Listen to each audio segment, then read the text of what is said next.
Hello friends, welcome back to my channel, or if you're new here, hello, I'm Urvi. Thank you so much for stopping by. It's July 31st today, and in 2 days from today I'm turning 28 years old. For the longest time I have looked forward to turning 28 because 28 was supposed to be the year where I get married, take a little step back, have everything settled in my personal life, and kind of just find that person and know the direction for the rest of my life. While that might have been the plan, life looks very different right now. On the outside, my life looks extremely great, aspirational, and it is all of those things. I love the space I'm in, the place I'm at in my career. There's a lot of things to love.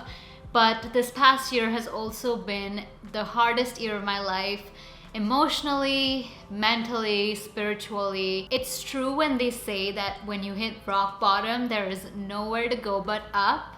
And I hit rock bottom this year, but from that came some beautiful learnings. I figured out who I am, what I want. I stopped people pleasing. I can truly say that this is the first year where I have learned to enjoy my own company 100%. I don't feel lonely anymore when I'm by myself. I savor my alone time. I no longer care about optics.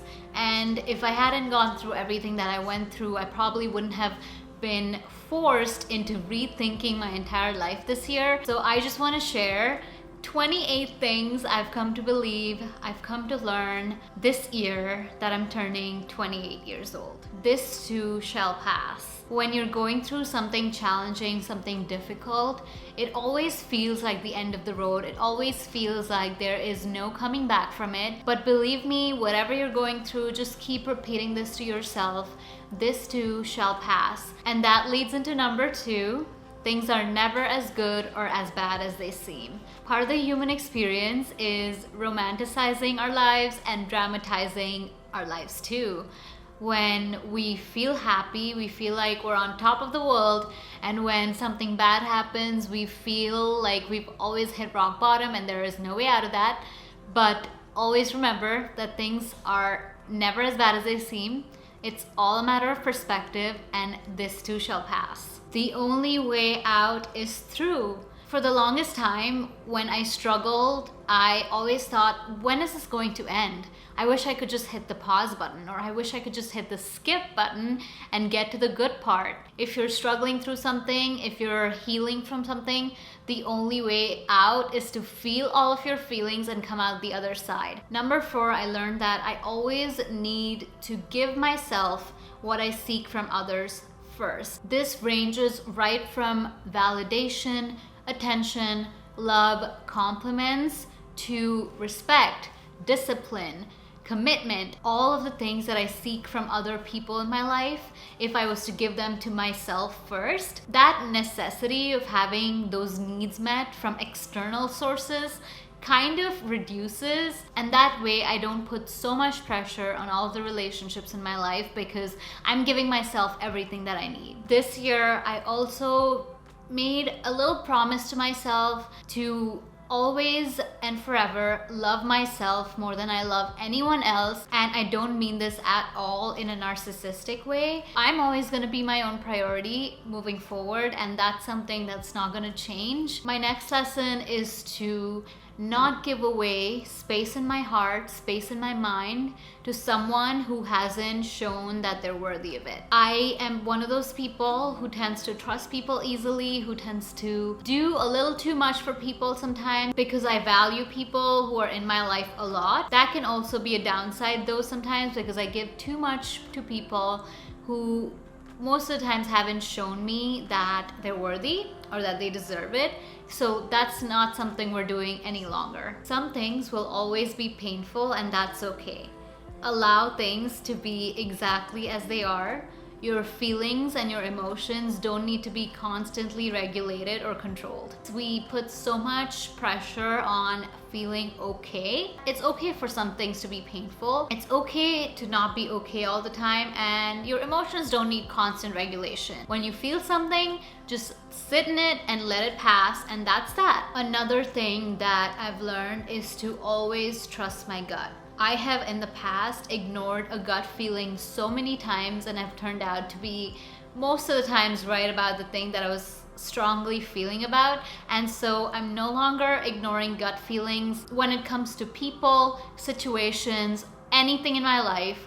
If I feel like something is off, it probably is. This next one is a quote. I don't know who it's by, but I'll leave it on screen if I can find it. I saw it in a movie, so I'm gonna read it out because it really resonated with me. It's the tragedies that define our lives. They are the fence poles on which the rest of our lives hang. Forgive yourself. You are always doing the best you can with the knowledge and the tools that you have. The human experience is very, very difficult and complicated, and beating myself up for something that past version of me might have done makes no sense, because at that point she was doing the best she could. Your habits make you, and consistency is key. If you kept making promises to a friend and didn't show up, that friend would probably no longer be your friend, and you need to start treating yourself as that friend. When you say you're gonna do something, do it. Keeping your promises to yourself, showing up every day, doing the things you have to do builds your self-respect, and your self-respect really defines who you are. This next one is a little bit contradictory to what I was just saying, but it is that your value is not defined by your productivity. And this is very essential for me, because when I'm not being productive, I feel like a loser. I feel like I'm just not enough and I'm not doing enough. But I constantly remind myself that it is okay sometimes to rest, to take a step back. It's good to have habits, it's good to be consistent, but your self-worth should not be defined by how productive you are on the external. My next one is on friendships. Quality friendships over quantity all day, every day. I have always been someone that has a very, very small circle, and in the last 2 years of my life, I started feeling like that was not enough. I would see huge groups of friends hanging out and just, having fun, and I would feel a lack in my life because I don't have friendships in numbers. One quality friendship surpasses 10 meaningless ones. Numbers don't mean anything, and I will always value quality over quantity in friendships. This next one is also on friendships. It is that real friends don't compete with you. Not even a healthy amount. There is no reason for someone who's your friend to compete with you, and there are no exceptions to this, at least in my opinion. If a friend is not happy when things are going good for you, and if they feel the need to compete with you, your life, your career, whatever it may be, then you need to rethink that friendship. And I feel like I've done a little bit of this too in my past year. Your energy is valuable and it's expensive. Stop giving people too much access to you. Love is not supposed to be difficult. Real love is not toxic. Real love is not ups and downs, adrenaline. Real love is quiet.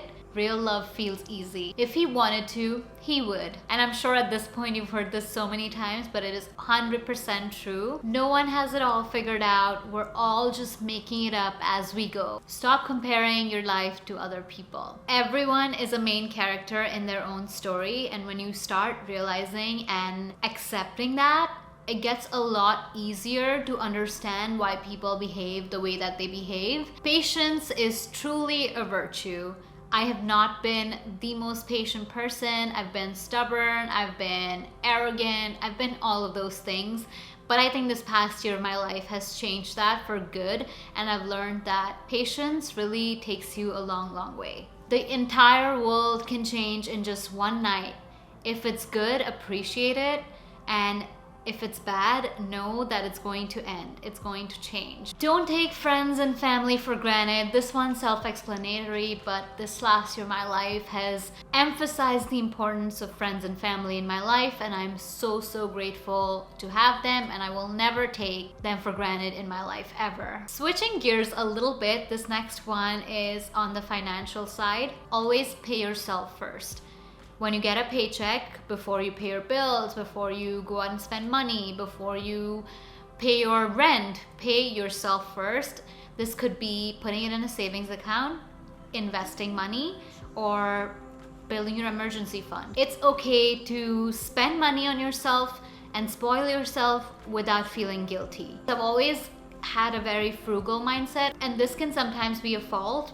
When I spend too much money on myself, I used to feel guilty, but I'm no longer doing that because it's okay to treat myself sometimes. It makes me happy, and we're living in the abundance mindset instead of the lack mindset moving forward. Everyone has their own timelines, and if your timeline doesn't look like someone else's, that is completely okay. Like I said, my mental timeline for when I turned 28 was very different from what my life looks like, and for a long time this was a cause of a lot of stress and anxiety and sadness for me. If things don't happen for me the way they happen for other people, it's okay if things come a little later to me. My life has a plan, and everything's going to turn out as per whatever the plan is, no matter what I do, so there's no point in being stressed about it. Don't try to change people. Take people at face value. Really listen to what people say and observe the things they do, because indirectly they are telling you who they are. You will never be able to change someone. People only change if they themselves want to. The last one,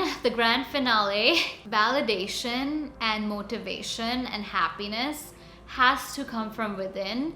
External validation means absolutely nothing.